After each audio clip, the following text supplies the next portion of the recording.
Hi there, this is Matt with State of Flex, here with a review of A History of Violence in my continuing look at the works of the DC film catalog.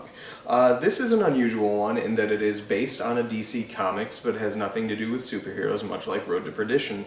This one was produced through Vertigo Comics, the DC offshoot, or mature content DC titles. And this one I had no familiarity with. I've never read the comics. All of my information on this movie came of when the film came out in 2005.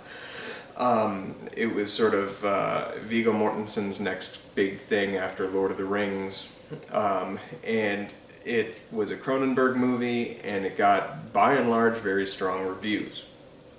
That was kind of everything I knew. I didn't even know the plot. And the plot is really compelling. You have this man played by Viggo Mortensen. He's Tom. He is a worker in this diner, the owner of the diner. And you just sort of get introduced to his day-to-day when suddenly two villains from the beginning of the movie, the opening scene of the movie, come into the diner and start making pretty credible threats.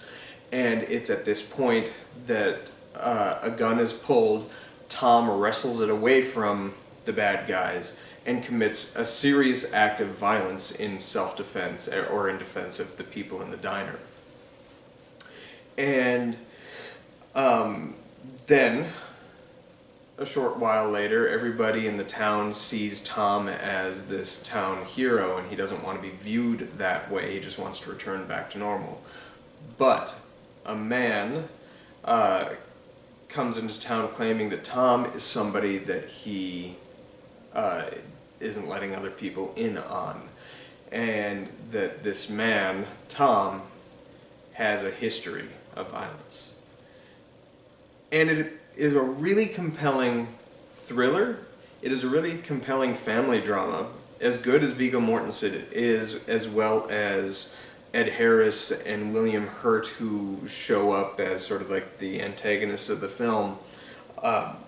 The biggest component that this film has that works best is Maria Bello as the wife. She is fantastic in the movie, and she was one of my favorite elements of ER. I thought she was the best actress on that show, and it's not lost on me that she kind of had the strongest film career. She is really, really good in this movie, and has my favorite scene. There's a scene in the hospital where she and Tom are talking about their life and their marriage and all these accusations that is so damn good. And if you put that scene next to any of the other scenes from the Oscar contenders of that year, it holds up just as strong. My only real complaint for this movie is when the film is violent, it gets kind of grotesquely violent, to the point where I don't even think it's making a statement. It's just Cronenberg coming from his world of body horror and stuff like that, just getting his rocks off where he can.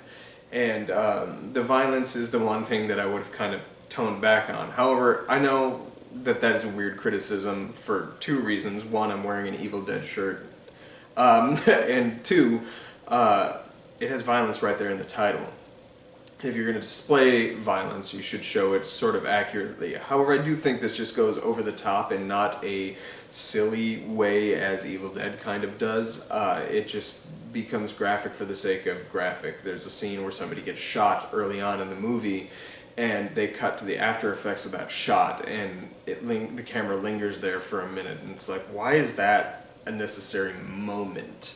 We've already had the explosive violence of the gunshot that we saw in graphic detail. Why are we seeing this after effect for no other reason than just to do it? It didn't really add anything, and it didn't say anything in that moment.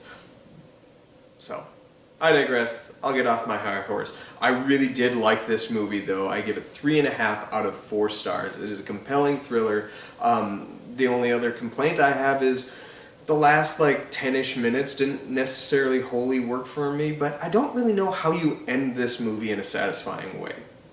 they did what they did, and I accept that. I have no better ending in mind for them, but I was hoping it would come together better, because one of the questions I kept asking throughout the film is, where's this going? How is this going to end? Which is a great question to ask, but when you don't deliver on that question, it like sticks out a little bit. So, as I say, 3.5 out of 4 stars. The next movie I'm going to be talking about is V for Vendetta, and I'm very excited to talk about that one.